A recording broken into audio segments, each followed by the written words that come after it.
गांव में कौशल्या नाम की एक बहुत गरीब औरत रहती थी। कौशल्या की एक छोटी बेटी थी जिसका पेट पालने के लिए वो दूसरों के घरों में काम करने जाया करती थी। वो अपनी बेटी मनी को घर पर ही छोड़कर जाया करती थी। वो पूरा दिन घर के बाहर ही मिट्टी में खेलती रहती थी। एक दिन मनी को बुखार आ गया। जब कौशल्या काम पर जाने के लिए निकल रही थी तब वो मनी को प्यार करने के लिए उसके पास जाती है। वो देखती है कि मनी का बदन जल रहा है। अरे, तुम्हें तो बहुत तेज बुखार है, अब मैं काम पर कैसे जाऊंगी? लेकिन काम पर तो जाना बहुत जरूरी है, नहीं तो मालकिन बहुत गुस्सा करेगी। मैं एक काम करती हूँ, तुम्हें दवाई देकर काम पर चली जाती हूँ। माँ, मुझे आज बहुत तकलीफ हो रही है, आज आप मत जाओ ना। मनी की बात सुनकर कौशल्या की आंखों में आंसू आ जाता है। वो कहती है, ठीक है बेटी, मैं एक बार कॉल करके मालकिन से पूछ लेती हूँ। कौशल्या मालकिन को फोन करती है।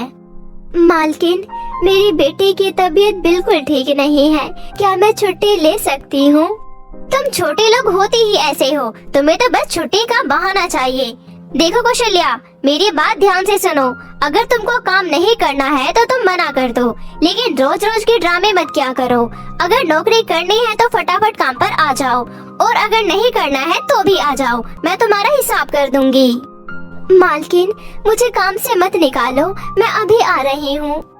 कौशल्या अपनी बेटी के भविष्य के लिए उसे दवाई खिलाकर बुखार में तपता हुआ छोड़कर चली जाती है। कौशल्या जब वहाँ पहुँचती है तो उसकी मालकिन उससे कहती है, क्या सच में तेरी बेटी की तबीयत खराब है या तेरा छुट्टी करने का मन था? मालकिन, कोई भी माँ अपने बच्चे की बीमारी का झूठ नहीं बोलेगी। आप आज मुझे जल्दी छुट्टी दे देना। नहीं नहीं कौशल्या, आज तुझे किसी कीमत पर छुट्टी नहीं मिलेगी, क्योंकि मेरी बेटी कृतिका को जुकाम है। आज मैं उसका ध्यान रखूंगी और तुमको खाना बनाना होगा। मालकिन, आज मेरी मजबूरी है, मैं यहाँ तो आ गई हूँ, लेकिन ना जाने मेरी बेटी की क्या हालत हो रही होगी। बस बस ठीक है, अब रोना बंद करो और बर्तन धोना शुरू करो। कौशल्या आंखों में आंसू, मन में उदासी और चेहरे पर चिंता लेकर काम में लग जाती है। और दूसरी तरफ मालकिन अपनी बेटी को गोद में लेकर सोफे पर बैठकर टीवी देखने लगती है। इसी तरह 18 साल बीत जाते हैं। मनी और कृतिका दोनों बड़ी हो जाती हैं। अब मनी की माँ जब लोगों के घरों में काम करने जाती तो मनी को बहुत बुरा लगता था, इसलिए मनी पढ़ाई के साथ साथ एक क्लब रेस्टोरेंट में वेटर का काम करने लगी। एक दिन कौशल्या की मालकिन की बेटी कृतिका अपने कुछ दोस्तों के साथ वहाँ आई और उसने मनी को पहचान लिया। शायद मैंने तुम्हें कहीं देखा है। जी मैडम, मैं यही काम करती हूँ, आपने मुझे यही देखा होगा। बस कर यार, इतनी भी फॉर्मेलिटीज मत कर, मैंने तुझे पहचान लिया है। जी, कैसे? अरे तो मेरी काम वाली की बेटी ही तो है, जिनको बरसों से हमने नौकरी दी हुई है। वैसे तेरी माँ बहुत मेहनती है, सारा काम बहुत अच्छे से करती है। बर्तन, कपड़े और फर्श ऐसे चमकाती है जैसे कि आईना चमकता हो। चल कोई नहीं, अब तो वेटर बन गई है, लेकिन हाँ, अगर तुझे कोई काम चाहिए होगा तो मुझसे कहना, मैं तेरी पूरी मदद करूँगी। आखिर तो मेरी नौकरानी की बेटी जो है। कृतिका अपने सभी दोस्तों के सामने मनी का बहुत मजाक बनाती है, लेकिन मनी खामोश रहती है और मन ही मन सोचती है, आखिर कृतिका ने गलत क्या बोला, सही ही तो बोला है। नौकरानी की बेटी को कोई भी नौकरानी की बेटी ही तो कहेगा। मनी ऐसे ही अपनी जॉब और स्टडी करती रहती है। दूसरी तरफ कृतिका रोज रोज पार्टी करती है, ड्रिंक करती है और पढ़ती नहीं है। एक दिन उसकी मम्मी ने उसे अपने पास बैठाया और बातें करने लगी। कौशल्या भी वही काम कर रही थी। बेटी कृतिका, ऐसे कब तक चलेगा? तुम क्यों अपनी स्टडी पर ध्यान नहीं देती हो? ओ मम्मा, आप फिर से शुरू हो गई। मैं अपनी स्टडी कर तो रही हूँ।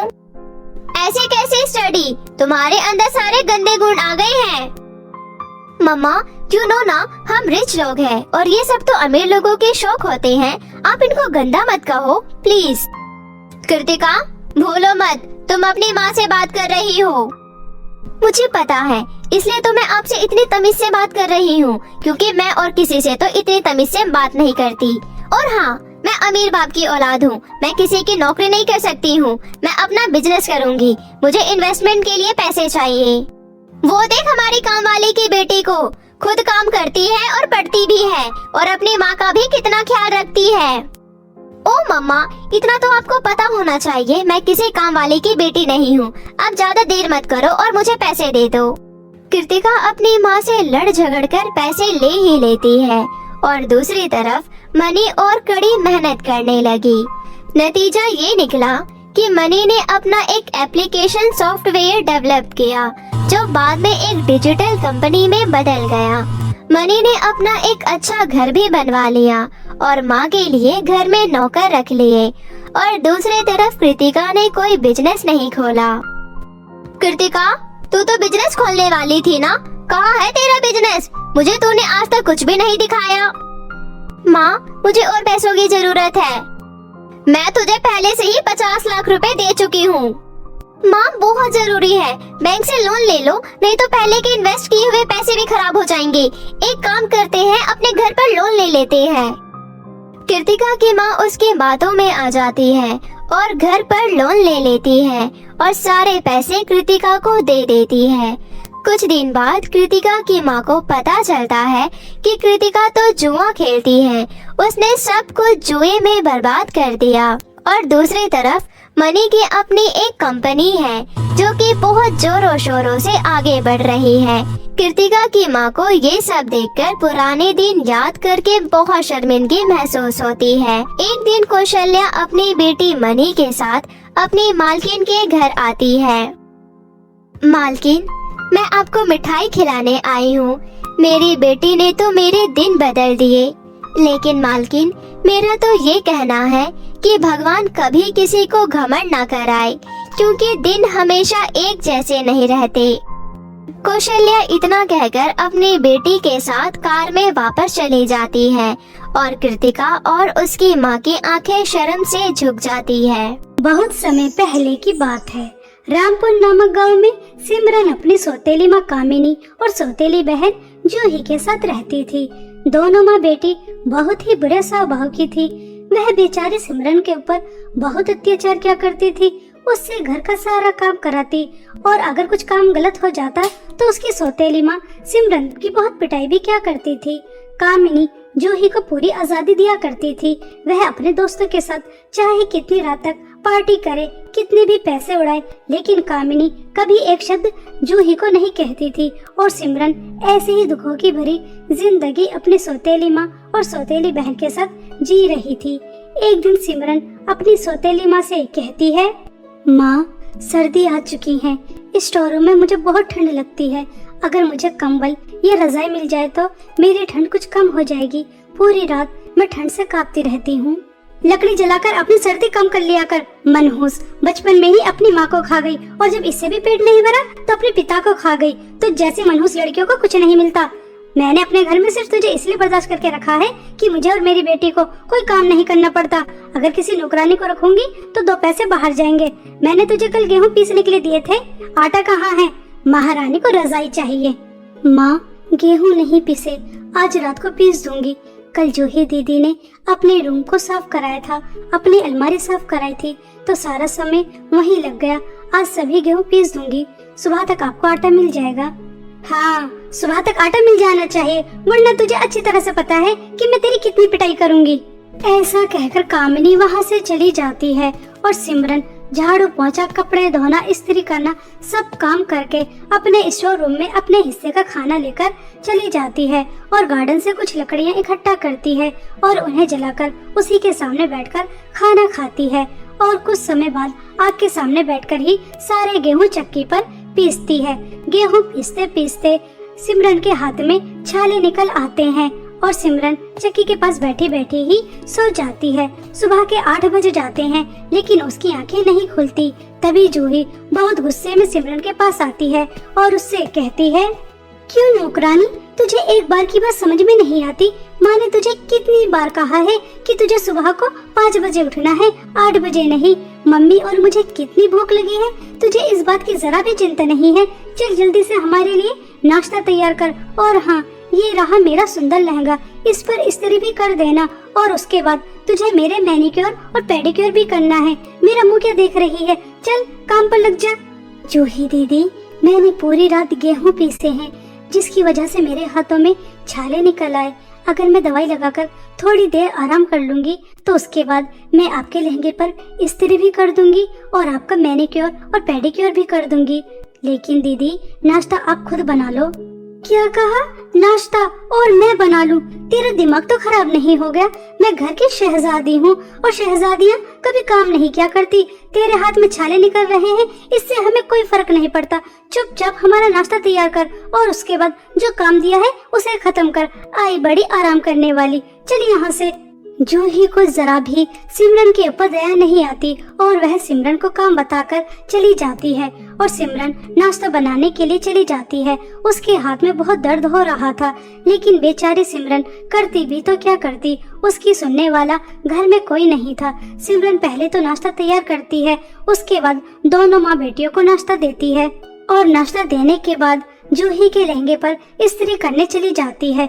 इस्त्री करते समय सिमरन गहरी सोच में चली जाती है। अगर आज माता पिताजी जिंदा होते तो कितना अच्छा होता। मैं अपनी सौतेली माँ और सौतेली बहन का अत्याचार नहीं सह रही होती। मुझसे घर का कितना ज्यादा काम करवाया जाता है, जैसे मैं इंसान ही ना हूँ। मेरे हाथ में कितना दर्द हो रहा है, लेकिन मेरी सौतेली माँ और सौतेली बहन को जरा भी फर्क नहीं पड़ता। वो मुझसे इतने दर्द में भी काम करा रही हैं। काश मैं भी अपने माता पिता के पास चली जाऊं तो अच्छा रहेगा।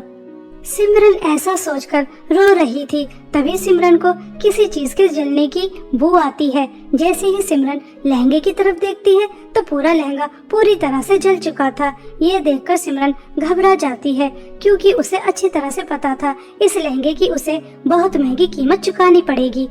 अरे नहीं, ये क्या अनर्थ हो गया।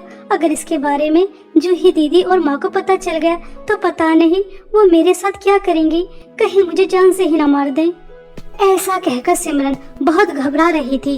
तभी वहाँ पर जूही आ जाती है और अपने लहंगे को जला देखकर आग बबूला हो जाती है और वह सिमरन के एक जोर से थप्पड़ मारती है और चिल्लाकर अपनी माँ को बुलाती है। मम्मी, मम्मी, जल्दी से यहाँ आओ। देखो, इस नौकरानी ने मेरा कितना सुंदर लहंगा जला दिया। इस नौकरानी की पहले ही मेरे इस लहंगे पर नजर थी और इसने जानबूझकर मेरा लहंगा जला दिया। मम्मी जी, जल्दी से यहाँ आओ। जूही की आवाज सुनकर कामिनी भाग कर आती है। तभी जूही कामिनी को सब बताती है किस तरह से सिमरन ने उसका कीमती लहंगा जला दिया। तभी कामिनी इस्त्री उठाकर सिमरन के हाथ पर लगा देती है।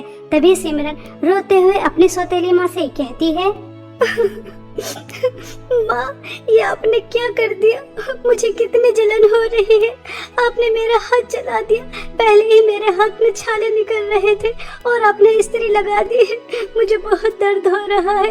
ये लहंगा मैंने जानबूझकर नहीं जलाया। आप दोनों मेरे ऊपर इतना जुल्म और अत्याचार क्यों करती हो? मैं भी तो इस घर की बेटी ही हूँ, सौतेली हूँ, लेकिन हूँ तो आपकी बेटी ही। मैंने कभी तुझे अपनी बेटी नहीं समझा। तू नौकरानी है तो नौकरानी ही रहेगी।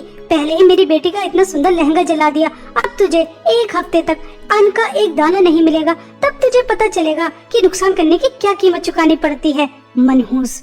ऐसा कहकर जूही और कामिनी वहाँ से चली जाती हैं और बेचारी सिमरन रोते हुए अपने जले हाथ पर ठंडा पानी डालती है, उस पर टूथपेस्ट लगाती है और उसके बाद अपनी माँ की तस्वीर को देखकर बहुत रोती है। ऐसे ही कुछ दिन बीत जाते हैं। एक दिन गांव में राजमहल द्वारा अनाउंसमेंट होती है। सुनो सुनो गाँव वासियों, राजमहल की रानी अपने बेटे की शादी कराना चाहती हैं, इसलिए वह बहुत बड़ी पार्टी का आयोजन कर रही हैं। इस गांव की सभी सुंदर लड़कियों को इस पार्टी में आमंत्रित किया जाता है। सभी लड़कियां सुंदर सुंदर लहंगे पहनकर इस पार्टी में आएंगी। रानी को जो भी सुंदर लड़की अपने बेटे के योग्य लगेगी वह उससे राजकुमार की शादी कराएंगी। यह अनाउंसमेंट सुनकर गांव की सभी लड़कियां खुश हो जाती हैं और गांव की सभी लड़कियां अपनी अपनी तैयारियों में जुट जाती हैं। वहीं दूसरी तरफ जूही अपने लिए बहुत सुंदर लहंगा खरीद कर लेकर आती है और अपनी माँ को दिखाती है। मम्मी, आपको पता है पूरे गांव में सबसे ज्यादा सुंदर मैं ही हूँ। राजकुमार की शादी तो मुझसे ही होगी। देखिए मैं कितना सुंदर लहंगा लेकर आई हूँ।